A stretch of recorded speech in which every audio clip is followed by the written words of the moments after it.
मैं अपने बच्चों को कभी नहीं बताऊंगी कि शेरा वाली पे ताकत है। मैं उसको बताऊंगी बेटा मेरे अंदर ताकत है। शेरा वाली ने एक बच्चा पैदा नहीं करा, मैंने तुझे 9 महीना रखकर कोख में बड़े दर्दों के साथ पैदा किया। मैं हूं तेरी असली में।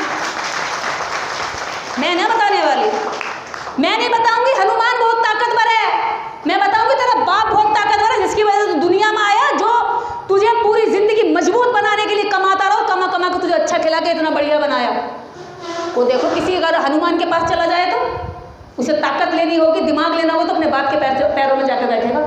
हमारे बच्चे अगर आज हमारे विरोध में है, हमारे खिलाफ है, तो वो किसी और की वजह से नहीं, वो हमारी वजह से। और फिर जब वो बिगाड़ के हम उन्हें पूरा कर देते हैं तो फिर हम जाते हैं किसी बाबा के यहाँ, बाबा पर्ची खोल दो, बड़ी दुख में हूँ मैं, बड़े संकट है मेरे आगे, मेरी बहू मेरी ना सुनती, मेरा लड़का मेरी ना सुनता, मेरी बहू बड़ी चुड़ैल है, मेरी लड़की बड़ी अच्छी है, क्योंकि मेरी लड़की बड़ी अच्छी है लेकिन वो है दूसरे घर में चुड़ैल, वो भी दूसरे घर में चुड़ैल है। मेरी लड़की बड़ी अच्छी है, अब जिसके घर इनकी लड़की गई हुई है वो वहाँ किसी बाबा के यहाँ हो रही है, मेरी बहू बड़ी चुड़ैल है, मेरी बहू बड़ी चुड़ैल है। अरे तुम बहू और सास, मैं मानती हूँ सास और बहू बेटी नहीं बन सकती, ये सच है।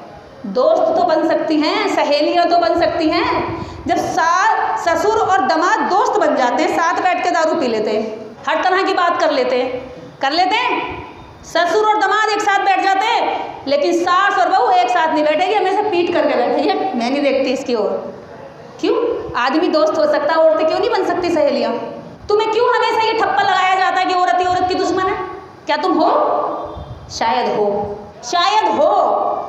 अगर एक औरत इस मोहल्ले से काम करने निकलेगी तो 50 औरतें उसको रोकेंगी, आदमी एक भी नहीं बोलेगा। एक औरत अगर अम्बेडकरवाद मिशन की बात करेगी, कहेगी कि चूड़ी बिछिया ये सब चीज़ें तुम्हारी गुलामी, इनसे कुछ फर्क नहीं पड़ता, पहनो तुम्हारी मर्जी, ना पहनो तुम्हारी मर्जी, मैं मंगलसूत्र और सिंदूर नहीं लगाऊंगी तो 1000 औरतें मुझे कहेंगी लाली शादी ना हुई है क्या, कुंवारी घूम रही है, चाहे मेरे 2 बच्चे हैं मेरे बराबर के। आदमी एक ना पूछेगा कि बेटा शादी ना हुई, पैरों में बिछिया नहीं है। क्यों? क्योंकि तुम्हारे ऊपर कंधों पर जो जिम्मेदारी दी गई है वो इसी काम की है कि तुम ये देखोगी कि समाज में गुलामी खत्म हो रही है या नहीं हो रही है। तुम्हें मजबूती से ये काम दिया गया है क्योंकि तुम घर की 4 दीवारों से बाहर निकल के बाहर की दुनिया को ना जानना चाहिए, ना तुम्हें जानने का मौका दिया गया है। बेटा होता है 10 साल का, 5 साल का, तो उसे सामान लेने बाहर मार्केट में भेजते हैं और बेटी को चकले बन लेकर रसोई में भेज देते हैं। बेटा बाहर की धूप में रहेगा, गर्मी झेलेगा, वो तो मजबूत हो जाएगा, सबकी नजरें झेलेगा, ताने झेलेगा, पैसों से लेन देन करेगा, पैसों का हिसाब में मजबूत हो जाएगा। बेटी को 25 साल बाद कहते हैं तो बुद्धू है। अरे 25 साल दरवाजे के अंदर बंद रखी, किसी चूजे को अंडे के खोल से तुरंत निकालो और कहो कि एक बड़े वाले 10 साल पुराने मुर्गे के बराबर लड़ाई करके दिखा, कर देगा? ना कर पाएगा, बिल्कुल नहीं कर पाएगा। यही कारण महिलाओं के साथ होता है। मैं बच्चे को पता चल गया कि इसमें तो कुछ है ही नहीं, ये जो घर में बैठी है मेरी माँ, इसमें तो कुछ है ही नहीं, क्योंकि मुझे ताकत चाहिए तो हनुमान चालीसा पढ़ूंगा, हनुमान के पास जाऊंगा, मुझे धन चाहिए तो लक्ष्मी के पास जाऊंगा, मुझे और शक्तिशाली होना है तो शेरावाली के व्रत करूंगा। इसको कौन देख रहा है? ये कौन है? तू कौन है माँ? वो बुढ़ापे में पूछेगा तू कौन है, तेरे पास तो कुछ है ही नहीं। हमारी परवरिश ही हमें आज अपने बच्चों से हमें दूर करा रही। कोई और उनको ऐसा बना के नहीं गया, हमने बनाया है। महिलाओं पे बहुत बड़ा कलंक है कि समाज हित में इनका कोई योगदान नहीं है, और मैं इस कलंक को स्वीकार करती हूँ। वास्तव में इनका कोई योगदान नहीं है, समाज को बर्बाद करने में इनका पूरा योगदान है। अब पूछो क्यों? यहाँ से बहुत सारे लोग कहेंगे तो महिला विरोधी है। मैं पिछले 13-14 सालों से महिलाओं पे काम कर रही हूँ, सिखाती समझाती इनको हूँ, लेकिन समझ पुरुष जाते हैं, इन पे फर्क नहीं पड़ता। मीना जी और उनकी टीम कितने दिन से काम कर रही है, अभी बता रहे थे वो कष्ट के यहाँ कम से कम 300 कार्यक्रम कर चुके, पर 300 ऐसी महिलाएं तैयार नहीं हो कि और 300 जगह जाके कार्यक्रम शुरू करने पर पुरुष हो गए होंगे। पुरुष जहाँ बैठेगा वो विचार पे बात करेगा। हमने 7 फरवरी 2022 में कार्यक्रम दिल्ली में किया। हमने महिलाओं से कहा कि 9 महीने हम आपको दे रहे हैं, इस 9 महीने के बाद एक हम बड़ा आंदोलन करेंगे, और देश भर की 100 ताकतवर महिलाओं को बुलाया, और इस आंदोलन को हम 9 माह करेंगे। 9 माह हम जो है हर दिन 10 रुपये अपने गुल्लक में डालेंगे, और इन 9 महीने में एक औरत एक किताब पढ़ेगी, उसकी समीक्षा लिखेगी।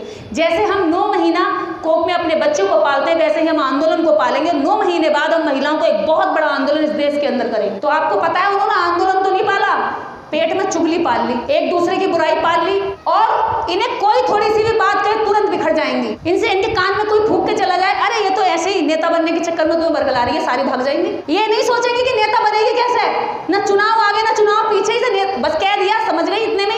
ये इतनी जल्दी पटरी बिखर जाती है, इनके कान में कोई एक शब्द डाले तो ये बहक जाती है। बाबा इनसे कह दे, तांत्रिक इनसे कह दे कि तेरे पे करा हुआ, तेरे इसलिए घोटों में दर्द होता है, तेरे घर से इसलिए दुख न निकले, अब गर्मी हो रही है सबको पसीना आ रहा है, या कहेंगे बाबा पसीना बड़ा आता है।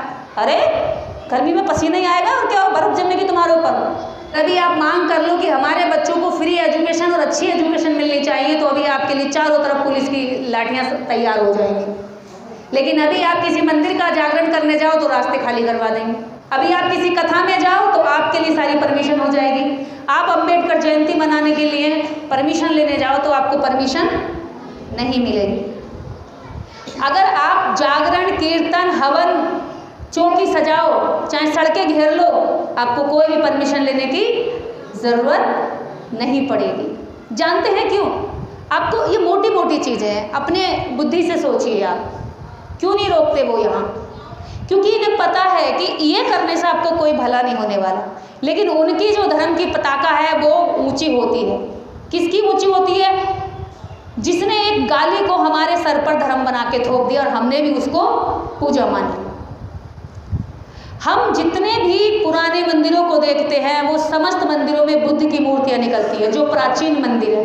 और बुद्ध की मूर्तियों का मेकअप कर दिया, सिंदूर लगा दिया, चुनरी उड़ा दी, लिपस्टिक लगा दी और बुद्ध को कहीं काली मैया बना दिया तो कहीं दुर्गा मैया बना दिया तो कहीं काली खप्पड़ वाली, कहीं भैरव बाबा बना दिया, तो कहीं पर बाहर वाला, चौराहे वाला, कुछ भी बना करके उन मंदिरों को पूजा जा रहा है।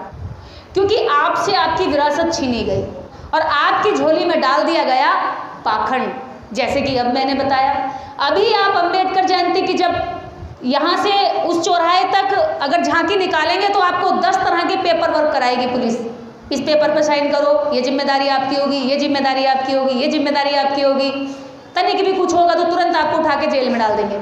लेकिन यहाँ से वहाँ तक आप कांवड़ यात्रा छोड़ो, एक शहर से दूसरे शहर चले जाओ, लाठी डंडे बरसाते जाओ, चाहे किसी के मारते चले जाओ, पुलिस आपका कुछ नहीं करेगी। इसी तरह से आपको पाखंड के लिए मजबूर किया गया है और आप होते चले गए, आप होते चले गए। बताइए, जब नशा करने वाले नशेड़ियों पर, वो गांव देहात में गाली गलौज करने वाली, हर गली मोहल्ले में झगड़ा करने वाली औरतें आज जब कांवड़ लेके आ रही हैं तो हमारा जो सरकारी तंत्र उन पर फूल मालाएं बरसा रहा है, तो वो तो खुश होंगी, उनका तो सीना चौड़ा होगा कि हम तो बहुत बढ़िया काम कर रहे हैं। वो क्यों नहीं जाएंगी अगली बार? बिल्कुल जाएंगी।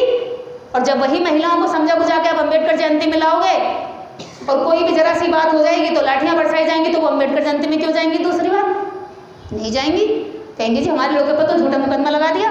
तो सरकार आपको क्या दे रही है आप देखिए, आपका भला किसमें, आप उसको देखिए जिसमें आपका भला वो नहीं दे रही है। आप इस देश के अंदर संख्या में सबसे ज़्यादा हैं और जो संख्या में सबसे ज़्यादा होता है वो इनडायरेक्ट टैक्स सबसे ज़्यादा देता है।